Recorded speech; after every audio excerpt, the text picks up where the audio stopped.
ونتوكل عليه ونعوذ بالله من شرور أنفسنا ومن سيئات أعمالنا من يهده الله فلا مضل له ومن يضلله فلا هادي له ونشهد أن لا إله إلا الله وحده لا شريك له ونشهد أن محمدا عبده ورسوله وصلى الله عليه وسلم تسليما كثيرا كثيرا أما بعد قال الله عز وجل أعوذ بالله من الشيطان الرجيم يا أيها الناس اتقوا ربكم الذي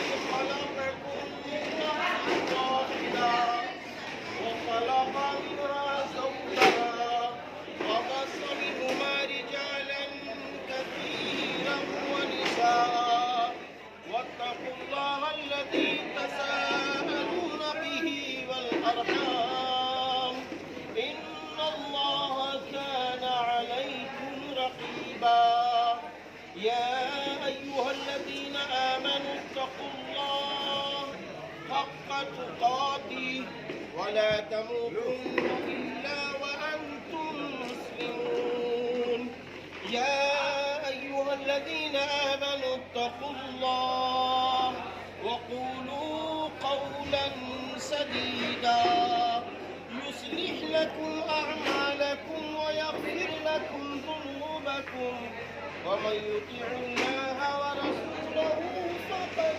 فاز فوزا عظيما صدق الله العظيم وقال النبي صلى الله عليه وسلم النكاح من سنتي ومن رغب عن سنتي فليس مني أو كما قال عليه الصلاة والسلام اللہ کے محبوب بندوں، نکاح کے موقع پر 6 کام ہوتے ہیں۔ نکاح کے موقع پر سب سے پہلا کام ہے سنت، وہ کام ہے خطبے کا پڑھنا۔ نکاح کے موقع پر خطبے کا پڑھنا سنت ہے اور خطبے کا سننا واجب ہے۔ اللہ تعالیٰ نے قرآن کریم میں فرمایا وَإِذَا قُرِئَ الْقُرْآنُ فَاسْتَمِعُوا لَهُ وَأَنصِتُوا لَعَلَّكُمْ تُرْحَمُونَ، جب کلام اللہ سنایا جائے، پڑھا جائے تو اس کو خاموشی سے سنو تاکہ اللہ کا تم پر رحم کیا جائے۔ نکاح کے موقع پر دوسرا کام جو دوسری سنت ہے، یعنی نکاح ہونے کے بعد چھہاروں کا تقسیم کرنا یا چھہاروں کا لوٹنا، وہ اگر بے ادبی نہ ہو تو چھہاروں کا لٹانا بھی سنت ہے۔ نکاح کے موقع پر تیسرا کام جو تیسری سنت ہے، جب نکاح مکمل ہو جائے اور شوہر بیوی مل جائے تو دولہا کی طرف سے ولیمے کی دعوت کو دینا، یہ سنت ہے اور ولیمے میں جانا بھی سنت ہے۔ اب نکاح کا چوتھا کام جو واجب ہے وہ مہر ہے۔ مہر کے متعلق ہے کہ کلام اللہ میں اور رسول اللہ صلی اللہ علیہ وسلم کے ارشاد گرامی میں ہے کہ جب تم کسی کی بیٹی سے نکاح کرو تو آپس میں بیٹھ کر مہر طے کر لو اور خوشی خوشی مہر ادا کر دو۔ مہر کے سلسلے میں ایک بات اور بھی سمجھ لیں، مہر کوشش پوری یہ کرو کہ نقد ہو، کیونکہ رسول اللہ صلی اللہ علیہ وسلم نے جتنے نکاح فرمائے ہیں سب میں مہر نقد ہے، تو یہ ایک سنت زندہ ہو جاتی ہے۔ کوشش کرو کہ مہر میں زیورات ہوں۔ اب مہر ادا کرنے کے بعد ایک مسئلہ آتا ہے شوہر بیوی کی عزت بلندی کا، کہ مہر ہے کیا، مہر کیوں دیا جاتا ہے؟ تو دو باتیں اچھی طرح یاد رکھیں۔ ایک تو یہ ہے کہ اسلام نے لڑکیوں کو بہت بڑا مقام و مرتبہ دیا ہے۔ جس گھر میں پہلی بچی پیدا ہوتی ہے تو اسلام کہتا ہے وہ گھر بڑا مبارک ہے۔ اور دوسرے، جب اللہ نے ترتیب میں جہاں اولاد کا ذکر کیا ہے، وہی اللہ تعالیٰ نے فرمایا ہے یَهَبُ لِمَن يَشَاءُ إِنَاثًا وَيَهَبُ لِمَن يَشَاءُ الذُّكُورَ، اللہ جسے چاہے بیٹی دے، بیٹا دے، اور بیٹی بیٹا دونوں دے دے۔ تو یہاں ترتیب میں اللہ نے پہلے بیٹی کا ذکر کیا ہے، اور پھر اور آگے بڑھیے تو کلام اللہ کی ایک سورہ اللہ نے عورتوں کے نام نازل کر دی، سورۃ النساء۔ تو اللہ یہ چاہ رہا ہے کہ میری بندی اپنے شوہر کے پاس جا رہی ہے، اب تک یہ اپنی ماں اپنے باپ کے پاس رہی ہے، اب یہ اس کے دل میں تمنائیں ہوں گی، اس کے دل میں آرزویں ہوں گی۔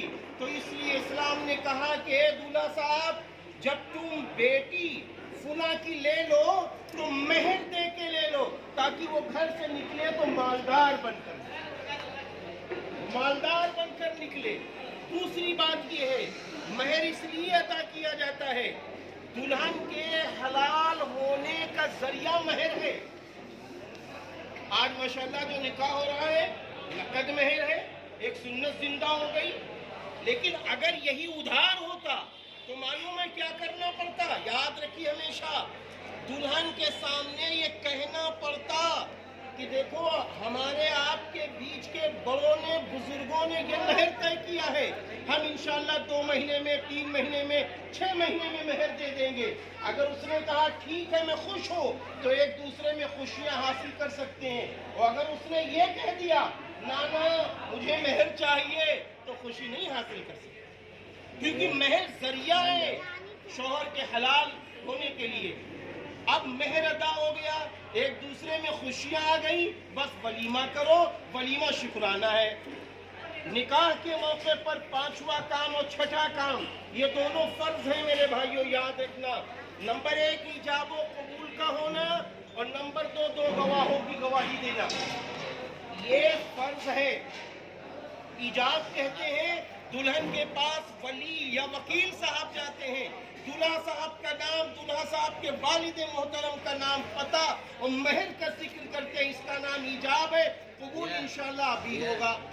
اب میرے بھائیوں، ہمیں آپ کو کیوں جوڑا جاتا ہے؟ ہمیں آپ کو اس لیے جوڑا جاتا ہے کہ لوگوں سن لو، جناب حاجی جمیل انصاری صاحب کے بیٹے کا نکاح، جناب بھائی عزیز احمد انصاری صاحب، اللہ ان کی بخشش فرمائے، جنت الفردوس میں ان کو مقام و مرتبہ عطا فرمائے، نکاح کی تقریب سے ان کی روح کو چین و سکون عطا فرمائے، کہ آج ان مرحوم کی بیٹی کے ساتھ اسامہ بھائی کا نکاح ہو رہا ہے، یہ آزادی سے سماج میں اٹھ بیٹھ سکتے ہیں۔ اس تشہیر کے لیے، اعلان کے لیے ہمیں آپ کو جمع کیا جاتا ہے۔ اور آخری بات یہ ہے میرے بھائیوں، نکاح میں جتنی سادگی برتتے جاؤ گے برکتیں بڑھتی چلی جائیں گی۔ اور دوسرے، آج جو نکاح ہوا ہے، جب دولہا اور ہم سب ہاتھ اٹھائیں اللہ کی بارگاہ میں نکاح کے بعد، تو ہم سب کا اور سارے دوستوں کو یہ حق بنتا ہے، اللہ سے دعا کرو اے اللہ جو آج نکاح ہوا ہے، ایجاب و قبول ہوا ہے، اس کو قبول فرما لیجئے، اور دونوں میں سچی پکی ایمانی محبتوں کو داخل فرما دیجئے، اور جو بے نکاحیاں بیٹیاں بہنیں جس کی بھی موجود ہیں، اللہ ان کے بھی نیک صالح رشتے عطا فرما دیجئے۔ ہم سب دعائے خیر کریں گے۔ وآخر دعوانا ان الحمدللہ رب العالمین۔